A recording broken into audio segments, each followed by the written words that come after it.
So how do you get from Kimiko to Weird War Tales? I met Lou Stathis, who was an editor at Vertigo. So Lou's a pretty special person. Why don't you Yes. break that down some? You know, how did you meet him? And, you know, how, you know. I knew of Lou before Lou was at Vertigo. Mm-hmm. Well, where did he work before Vertigo? He worked at Reflex. He worked at High Times. I mean, he had a pretty good editorial background. And so you were tracking him through, let's say, his work at High Times? Yeah. I mean, I read High Times, so I knew him. Yeah. You were familiar with him. Yeah. Okay, cool. So you're seeing this guy that you're reading at High Times. He goes and he gets a gig at Vertigo. And do you approach him at a convention?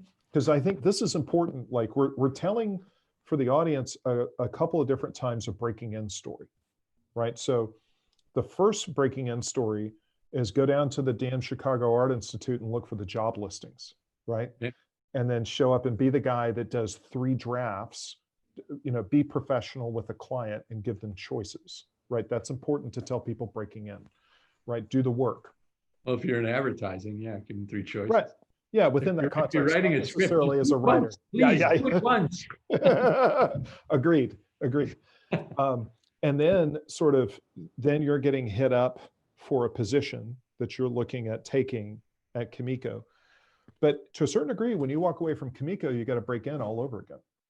Oh God, yeah. Saying I was from Kimiko that is not opening any doors. Yeah. And so in the industry, if anything, that's slamming doors. Right. Because your boss has this reputation in the business that people are not. Oh my God. And then there was some of that, there was like a rumor for a long time that I got hired because I was his drug dealer. Wow. Yeah. Well, that, first of all, that's so awesome. And then second of all, if I was dealing, I don't think I'd be working in I'd take a pay cut.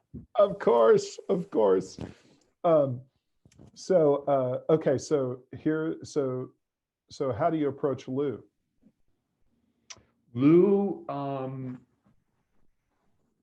Jill Thompson set it up for me.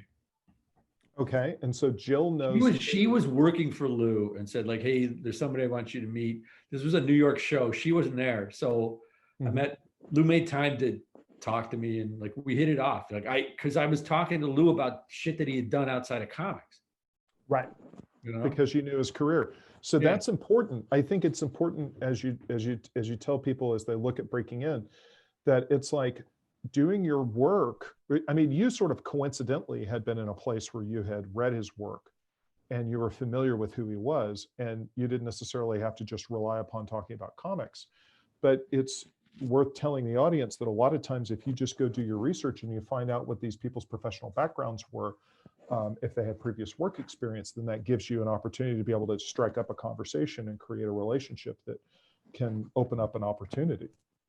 Yeah. So you're at most people that I know, or that most of my friends who are in comics, we don't like to talk about comics. We have other interests to talk about. Well, okay. So thank you for saying that. And that's so important, because the thing is it for comic book fans, they can't imagine that you'd ever want to talk about anything else. And what they don't see is that it's work, because to them, it's not work, it's play. And when your play becomes your work, then when it's time to play, you don't want to play in the domain that you're working in. You want to. You and I both know there are guys, I'm not going to name names, that's all they want to fucking talk about. Absolutely. That's 100% true. You go out to a dinner at a convention, and it's like, it's nonstop. Yes. And it's just like, oh, get me out of here. Yes, absolutely. But there's a big contingent of people that are working in the business like you and me that like have other interests and want to talk about other things besides comics. Yeah, I find you interesting. I mean, Yeah, absolutely. So that's huge. So you hit it off with Lou. That's a big moment. Jill pops the door open. She's at DC. She can connect the two of you. But you now, so here's the big moment where it's like, okay, pitch me, right? Yeah. Or does he call you? Does he say, I've got something for you? Or He said pitch me. He said pitch me. No, pitch. actually he did. He gave me somebody to pitch him. Yeah. Say that again. He gave some. He gave me a character. He said like, I want to develop this.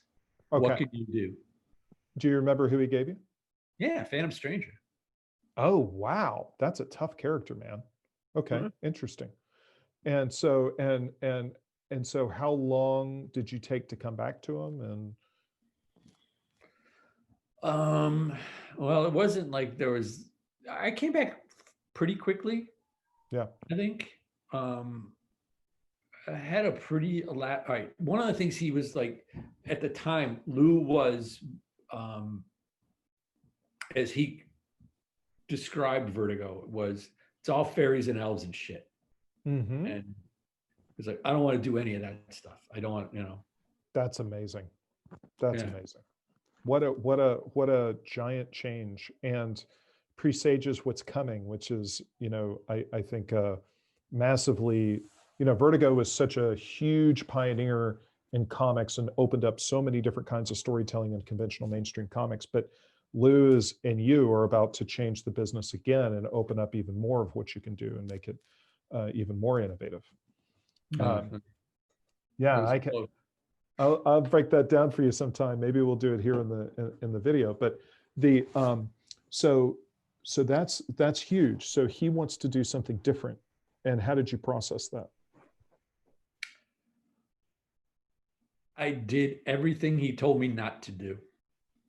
Wow. Okay, tell me everything. This is great. No, I'm not going to tell you everything. But it was like, I don't want to do this. I don't want to do this. I don't want to do this. Like, I came back with a story, and it's like, you did everything I told you not to do. And I really like this story. Wow. What a risk. That's amazing. Yeah. Well, I mean, I didn't, we took it to, I mean, it's interesting because we took it to like the 11th hour, and it was like, it's getting approved. It's getting approved. And this was like, I pitched like, and it's kind of, I haven't stopped pitching this way. I pitched 3 years, which now I look back on is like, that's too much. But well, and I would agree with you that that's too much, but that's what got it done. So yeah, well, it's like, he'll start here, the end of the year, 1 year he'll be here, the end of this year, and then after 3 years, the story's over, or you can give it to somebody else. But here's the story. That's amazing. And so you weren't pitching a 4-issue miniseries, you were pitching an ongoing. No. Oh yeah, that's what he wanted. He wanted an ongoing. Yeah, that's amazing. So what a huge moment. You have sort of a editor who controls a library of characters, and he's opening the door for you to pitch. And are you the only one pitching on Phantom Stranger? I don't know. Yeah.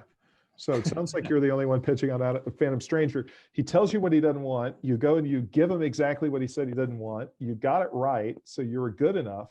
Now that in particular is a huge flag to me as a publisher and as somebody who has. I would not recommend doing what I did. Right. You did everything you weren't supposed to do. But at the same time, it was like I was trusting my gut and my instincts about like, this is how this character works, Mm-hmm. And he's not a very strong character on his own, and he shouldn't be. He works best to me as a secondary player. So we need to pull some other characters into this thing. So it's not about him, it's about these other characters and how interacting with him changes them, that kind of stuff. If you'll forgive me, sir, I'm just going to point out that sounds a hell of a lot like Steve Gerber's Man-Thing to me. Well, you get what I'm saying. Whatever knows fear did not burn at the Phantom Stranger's touch. Fair enough. Touche. So that's really cool. So it goes up the chain to get approved. And cut. Right at like the 11th hour. And Lou calls me. And this was after it was like supposed to be approved. And then at the last minute, Kieron said no. Wow.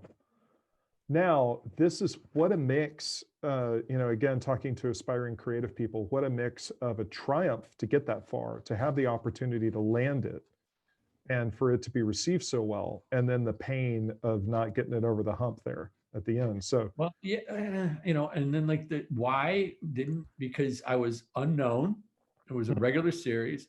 mhm. And at the time, there was definitely a very British sensibility, and I was not that, Right. Yeah, definitely not British. That's for sure. So it was a lot of, you're unproven and you're not from the gene pool that we're like employing right now, that kind of stuff. Lou called me and he was like not happy about it. And then his assistant Axel called me, and Axel was like, he was pretty upset. So for those that are not clocking, this is Axel Alonso, who goes on to become the editor-in-chief of Marvel and is now at AWA. Yeah, so he's pretty upset. He was pretty upset, and he's like, we need to figure out how to, they want new talent, and then we bring them new talent, and they say no, it's new talent. Yep, sounds like the business to me. Yeah.